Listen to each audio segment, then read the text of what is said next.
तो दोस्तों एक इन्फॉर्मेशन हम लोग यहाँ पे कवर करेंगे। आप सभी को दोस्तों यहाँ पे मालूम है एम्स के थ्रू दोस्तों वैकेंसीज आपके यहाँ पे रिलीज़ की गई। कॉमन रिक्रूटमेंट एग्जामिनेशन आप सभी को दोस्तों यहाँ पे मालूम है कि ऑल इंडिया में जितने भी आप लोगों के यहाँ पे एम्स हैं इनमें सभी नर्सिंग, पैरामेडिकल, नॉन मेडिकल सभी पोस्ट पे दोस्तों वैकेंसीज आप लोगों के यहाँ पे रिलीज़ की गई। सीआरई करके एक रिक्रूटमेंट आप लोगों का यहाँ पे जारी किया गया। और इस वीडियो को दोस्तों देखिए बनाने का पर्पस यहाँ पे सिर्फ इतना है कि आवेदन करने की लास्ट डेट दोस्तों अब बहुत ही नज़दीक है। आज दोस्तों देखिए 2 जुलाई हो गई, ठीक है। और अप्लाई करने की जो लास्ट डेट है यहाँ पे देखिए लिखा है लास्ट डेट, तो लास्ट डेट दोस्तों 3 जुलाई है। और 3 जुलाई दोस्तों कल है। और ऐसा नहीं है कि 3 जुलाई रात के 12 बजे तक के लिए ये फॉर्म आपका है, ठीक है। तो रात के 12 बजे तक का लिए ये फॉर्म नहीं है। 3 जुलाई शाम के 5 बजे तक दोस्तों ये फॉर्म आप लोगों के लिए अवेलेबल रहेगा, ठीक है। शाम के 5 बजे तक कल ये फॉर्म आप लोगों के लिए अवेलेबल रहने वाला है। तो जितने भी कैंडिडेट्स यदि आप लोग इंटरेस्टेड हैं इस फॉर्म को अप्लाई करने में, तो इस फॉर्म को जल्दी से आप लोग यहाँ पे अप्लाई कर लें। और देखिए लास्ट मोमेंट पे, क्योंकि मुझे मालूम है कि इससे पहले जो वैकेंसीज आई हैं, ठीक है, इससे पिछले साल और पिछले के पिछले साल यानी कि अभी रिसेंटली जो 2 साल में जो वैकेंसीज आई हैं, वैसे ये वैकेंसी हर साल आती है, ठीक है। तो पहले जब वैकेंसी आई है तो लास्ट डेट वाले दिन दोस्तों इसमें काफ़ी प्रॉब्लम आती है, सर्वर बिजी हो जाता है ना। फीस का पेमेंट आप लोगों का यहाँ पे इजीली नहीं होता है ना। और अमाउंट दोस्तों, ठीक है, क्योंकि फॉर्म का जो अमाउंट है, फॉर्म भरने का जो चार्ज एम्स के थ्रू लिया जाएगा, तो वो अमाउंट दोस्तों थोड़ा ज़्यादा भी है। और जब दोस्तों लास्ट मोमेंट के टाइम वो अमाउंट फेल्ड हो जाता है और आपके अकाउंट से वो कट भी जाता है और आपका फॉर्म अप्लाई भी नहीं हो जाता, तो फिर दोस्तों आपको काफ़ी प्रॉब्लम आ जाती है, ठीक है। ये हर साल होता है, तो इसलिए मैंने आपको इस साल भी बता दिया। बाकी आप लोग जब फॉर्म अप्लाई करेंगे तब आप लोग खुद इस चीज़ को समझ पाएंगे जो बात मैं आप लोगों से यहाँ पे बोल रहा हूँ, ठीक है। और देखिए इसमें सभी तरीके की पोस्ट है, मैंने आपको बताया था सारे एम्स हैं। AIIMS Awantipora, Bathinda, Bhopal, Bhubaneswar, Bibinagar, Bilaspur, Deoghar, Gorakhpur, Guwahati, Jodhpur, Kalyani, Mangalagiri, Madurai, Nagpur, new Delhi, Patna, Raebareli, Raipur, Rajkot, Rewari, Rishikesh, Vijaypur, CAPFIMS, ठीक है, ये भी एम्स के थ्रू सेंट्रल गवर्नमेंट का यहाँ पे ये संस्था है। Doctor Ram Manohar Lohia RML hospital जो न्यू दिल्ली है, चित्रांजन जो कैंसर जो इंस्टीट्यूट है वेस्ट बंगाल में, ये भी है। ESIC जो है दोस्तों इसमें भी वैकेंसी है। ICMR, ठीक है, न्यू दिल्ली में जो है। कलावती शरण जो न्यू दिल्ली, इसमें भी, ठीक है। तमिलनाडु में पाश्चर इंस्टीट्यूट, नजफगढ़ में जो RHTC है आपका रूरल हेल्थ ट्रेनिंग सेंटर, ठीक है। रिम्स जो है आपका, ठीक है। तो ये सभी, वर्धमान महावीर मेडिकल कॉलेज, तो ये सभी जितने भी इंस्टीट्यूट्स मैंने आपको बताए इनमें नर्सिंग, पैरामेडिकल, नॉन मेडिकल, ठीक है, सभी तरीके की पोस्ट है। और कोई भी कैंडिडेट ये नहीं कह सकता है कि मेरे लिए वैकेंसी नहीं आई। इसमें यदि आप लोग 10th क्लास भी पास हैं, 12th क्लास भी पास हैं, कोई भी ग्रेजुएशन किया है, डिप्लोमा आप लोगों ने किया है, ITI आप लोगों ने किया है, ठीक है, सर्टिफिकेट कोर्स आप लोगों ने किया है, सभी के लिए दोस्तों ये वैकेंसी का फॉर्म आप लोगों के लिए यहाँ पे रहेगा। ये ऑल इंडिया वैकेंसी है और इसकी डिटेल मैंने आपको पहले ही प्रोवाइड करा दी थी जब ये वैकेंसी आई थी, तो मैंने आपको फिर से एक लास्ट मूवमेंट के तौर पे मैंने आपको बता दिया। फिर दोस्तों आप लोगों को यहाँ पे देखिए आप लोग वैकेंसीज़ के आने का वेट करते हैं, है ना। और जब वो वैकेंसी आती है तो वो इतनी कम आती है कि आप डीमोटिवेट हो जाते हैं, है ना। तो जो वैकेंसी आई हैं तो आपको उनको अप्लाई करना चाहिए। एटलीस्ट जो अपॉर्चुनिटी आपको मिली है, आपको दोस्तों उस अपॉर्चुनिटी को ग्रैब करना चाहिए। बाकी आपका डिसीज़न है, मैं किसी को फोर्स नहीं कर रहा हूँ, लेकिन काफ़ी लोग अप्लाई करते हैं, काफ़ी लोग नहीं करते। देखिए काफ़ी लोग ये सोचते हैं कि फ़ीस बहुत ली जा रही है, फ़ीस बहुत ली जा रही है ना, लेकिन ये नहीं देखता कि सैलरी कितनी ज़्यादा मिल रही है आपको, है ना। सब जो भी आप लोगों का संघर्ष है, जो भी आपका स्ट्रगल है, जितना भी आपका खर्चा हुआ है, ठीक है, सेंट्रल गवर्नमेंट की दोस्तों, एक तो सेंट्रल गवर्नमेंट की है, परमानेंट है, ठीक है, और एम्स में ही आपको जॉब मिल रही है, तो इससे बेटर अपॉर्चुनिटी आपको कहाँ मिल सकती है ना। और एम्स में काम करना दोस्तों किसका सपना नहीं होता, किसकी ये ड्रीम नहीं होता है, आप लोग मुझे बताएं, किसका ये सपना नहीं है कि वो एम्स में काम करे। कितना अच्छा एनवायरनमेंट एम्स में मिलता है, कितनी अच्छी ग्रोथ दोस्तों आपको एम्स में देखने को मिलती है, ठीक है। तो सभी की अपना अपना व्यू है, सभी का अपना अपना विचार है, मेरा अलग है, हो सकता है आपका अलग हो, है ना।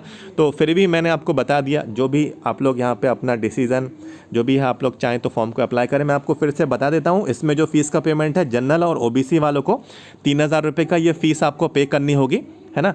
और SC ST कैंडिडेट को दोस्तों ₹2400 का ये फ़ीस का पेमेंट है। और SC/ST कैंडिडेट को ये ₹2400 यहाँ पे दोस्तों देख सकते हैं लिखा है विल बी रिफंडेड। तो SC/ST कैंडिडेट को ये रिफ़ंड कर देंगे, ठीक है। ये ₹2400 ये कब रिफ़ंड होगा? जब ये एग्ज़ाम में अपीयर होंगे, यानी कि एग्ज़ाम में शामिल होंगे। और एग्ज़ाम में शामिल होने के बाद जब रिज़ल्ट आएगा उसके बाद दोस्तों ये अमाउंट SC/ST कैंडिडेट को ₹2400 वापस कर देंगे। और EWS को पूरा ₹2400 ये पूरा आपको पे करना है। PWD कैंडिडेट को कोई भी फ़ीस पे करने की ज़रूरत नहीं है। CBT एग्ज़ाम होगा दोस्तों, ठीक है। एग्ज़ाम के थ्रू आपका सिलेक्शन है। और यहाँ पे दोस्तों सभी तरीके की पोस्ट हैं, ठीक है। डाइटिशियन, एडमिन ऑफिसर, ठीक है, नॉर्मल ग्रेजुएशन पे भी है। डेटा एंट्री ऑपरेटर ये 12th लेवल 10th लेवल पर है, ठीक है। अपर division clerk, lower division clerk, engineering की भी पोस्ट है, ITI लेवल की पोस्ट है, ठीक है। टेक्निकल असिस्टेंट, ऑडियोमेट्रिक टेक्नीशियन की, इलेक्ट्रीशियन की है यहाँ पे, ठीक है। Dry clean, laundry supervisor, OT technicians की पोस्ट है इसमें। डिस्पेंसिंग जो यहाँ पे अटेंडेंट्स रहते हैं, फार्मासिस्ट, तो फार्मासिस्ट वाले, ठीक है, आप लोगों के लिए पोस्ट है। कैशियर की पोस्ट भी है। जूनियर स्टैटिस्टिकल ऑफिसर, ये सभी तरीके की पोस्ट है। CSST technician, dissection hall attendant, lab technician की देख लीजिए, ये लैब टेक्नीशियन वाले कैंडिडेट्स के लिए 17 नंबर की है ना। लाइब्रेरी अटेंडेंट, लाइब्रेरियन की पोस्ट भी है। कोडिंग क्लर्क, ठीक है। पर्सनल असिस्टेंट ये पोस्ट भी आई है। स्टेनोग्राफर जैसी पोस्ट भी है इसमें। काउंसलर जैसी पोस्ट भी है इसमें। टेक्निकल ऑफिसर, ये डेंटल टेक्निक्स में, ऑप्थेल्मिक टेक्निक्स में जो यहाँ पे टेक्निकल ऑफिसर्स रहते हैं। रेडियोग्राफर्स के लिए रेडियोथेरेपी के अंतर्गत ये पोस्ट भी आई है। रेडियोग्राफर की पोस्ट आएंगी। डार्क रूम अटेंडेंट की, ठीक है। परफ्यूजन टेक्नोलॉजिस्ट की पोस्ट है। एम्ब्रियोलॉजिस्ट की पोस्ट है। ASO, ठीक है। फिजियोथेरेपिस्ट, BPT कैंडिडेट्स के लिए यहाँ पे पोस्ट आ चुकी हैं। ड्राइवर की पोस्ट है। ये सभी हैं दोस्तों। वार्डन, नर्सिंग ऑफिसर भी है, देखिए ANM भी है इसमें। ऑक्सिलरी नर्स मिडवाइफ 34 नंबर का पॉइंट, ठीक है। तो नर्सिंग वाली भी है। केयर टेकर है यहाँ पे। सैनिटरी इंस्पेक्टर, जूनियर फिजियोथेरेपिस्ट की पोस्ट भी आई है। JST, ठीक है, हिंदी ट्रांसलेटर की पोस्ट है। तो बहुत सारी yoga teacher, programmer, ITI level की पोस्ट भी आई है, ठीक है। लॉ से संबंधित लीगल असिस्टेंट की पोस्ट भी है। टेलीफोन ऑपरेटर, हेमोडायलिसिस, जो डायलिसिस टेक्नीशियन वाले कैंडिडेट्स अप्लाई करेंगे। फोटोग्राफर, ठीक है। तो ये सारी ITI लेवल की पोस्ट में सभी तरीके के कैंडिडेट्स के लिए इसमें वैकेंसी आपकी आई है। और आपको ये जानना है कि कितनी वैकेंसी कौन से एम्स में है, तो मैं आपको बता देता हूँ। पेज नंबर आप लोग पोस्ट वाइज चेक कर लेना। देखिए दोस्तों, फॉर्म में आप लोग सारी क्वालिफ़िकेशन सिलेक्ट कर लेना, ठीक है। सारी क्वालिफ़िकेशन सिलेक्ट कर लेंगे, एग्ज़ाम दे लेंगे। और जिस किसी भी पोस्ट पर आप लोग, ठीक है, जैसे कि ये वाली पोस्ट है आपकी, जैसे कि ये डार्क रूम असिस्टेंट वाली पोस्ट है, तो किसी में 1 वर्ष का अनुभव मांगा है, किसी में अनुभव नहीं मांगा होगा, तो अनुभव वाली भी सिलेक्ट कर लेना, बिना अनुभव वाली भी सिलेक्ट कर लेना, ठीक है। लेकिन जब सिलेक्शन होगा तो आपको जो पोस्ट पे आपको सिलेक्शन मिलेगा, आपको उस पर वो डॉक्यूमेंट लेकर जाना होगा वेरिफिकेशन में, ठीक है। तो अभी आपको सिर्फ फॉर्म अप्लाई करना है, नॉर्मल फॉर्म की प्रोसेस है ना। तो किसी किसी में एक्सपीरियंस है, किसी किसी में नहीं है। और कुछ भी दोस्तों आपको समझ में नहीं आ रहा है इस नोटिफिकेशन में, तो क्या करना है, आपको अपना अकाउंट बना लेना है, यानी कि अपनी डिटेल्स लॉगिन कर लेनी है। जैसे ही फॉर्म आपका ओपन हो जाएगा, ठीक है, फॉर्म जैसे ही आपका ओपन हो जाए तो आपको पोस्ट सेलेक्ट कर लेनी है। जैसे फार्मासिस्ट है तो फार्मेसी वाली पोस्ट सेलेक्ट कर लेंगे, उसके नीचे क्वालिफ़िकेशन दोस्तों निकल के आ जाएंगी, ठीक है। जैसे पोस्ट सेलेक्ट करेंगे नीचे क्वालिफ़िकेशन निकल के आ जाएंगी, ठीक है। जैसे कि आप नर्सिंग वाली पोस्ट सेलेक्ट करेंगे तो नर्सिंग की क्वालिफ़िकेशन निकल के आ जाएंगी, है ना। तो आपको कोई भी प्रॉब्लम नहीं आएगी। फॉर्म में सब कुछ दिया है, लेकिन फॉर्म में आपको सब कुछ दिया है, लेकिन फॉर्म में दोस्तों क्या नहीं दिया है कि नंबर ऑफ़ पोस्ट कितनी है, तो वो आपको इसमें देख लेना है। मैं आपको पेज नंबर बता देता हूँ। तो देखिए पेज नंबर 110 से यहाँ पे सभी पोस्ट की यहाँ पे बता दिया गया है। जैसे कि ये डाइटिशियन की पोस्ट है, तो डाइटिशियन की पोस्ट जितने भी एम्स में, जैसे कि भटिंडा में है, ठीक है, न्यू दिल्ली में है, भोपाल में है, ठीक है। तो जितने भी एम्स में यहाँ पे जो पोस्ट आई हैं आप लोग डिटेल से देख लीजिए। आप लोग सभी पोस्ट पर एलिजिबल है ना। और यहाँ पे सभी, जैसे कि एडमिन ऑफिसर की पोस्ट का भी दिया है ना। डेटा एंट्री ऑपरेटर क्लर्क की पोस्ट का भी दिया है। अपर डिवीज़न क्लर्क की पोस्ट का भी दिया है, इन्होंने सभी पोस्ट का दिया है। तो आप लोग इसमें चेक कर लेना, है ना। तो इसमें सब डिटेल्स आपको मिल जाएंगी और फॉर्म में भी सभी चीज़ें क्लियर है। और ओबीसी वाले जो कैंडिडेट्स हैं दोस्तों, आपको जो कास्ट सर्टिफिकेट है वो आपको इसी फाइनेंशियल ईयर के अंतर्गत आपका यहाँ पे बना हुआ होना ज़रूरी है ना। और सेंट्रल गवर्नमेंट के फॉर्मेट वाला ही दोस्तों कास्ट सर्टिफिकेट आपको अपलोड करना है, जो SC ST कैंडिडेट हुए, OBC कैंडिडेट हुए, EWS कैंडिडेट हुए, ठीक है।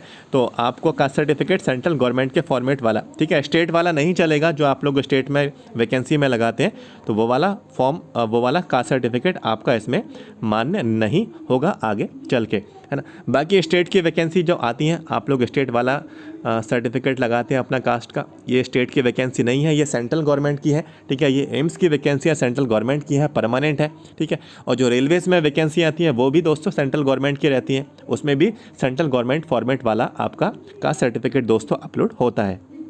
तो लास्ट मोमेंट के भरोसे ना बैठे, जितना जल्दी हो सके फॉर्म अप्लाई करें। और लास्ट मोमेंट पे दोस्तों ये बहुत ही संभावना रहती है कि आप जल्दबाजी में फॉर्म को अप्लाई करते समय काफ़ी डिटेल्स को गलत फिल कर देते हैं। तो ऐसा नहीं करना, सब चीज़ों का ध्यान देना। और लास्ट मोमेंट पे, लास्ट डेट वाले दिन दोस्तों क्या प्रॉब्लम आती है, जब नेक्स्ट करते हैं तो डिटेल्स आपकी सेव नहीं हो पाती हैं, है ना।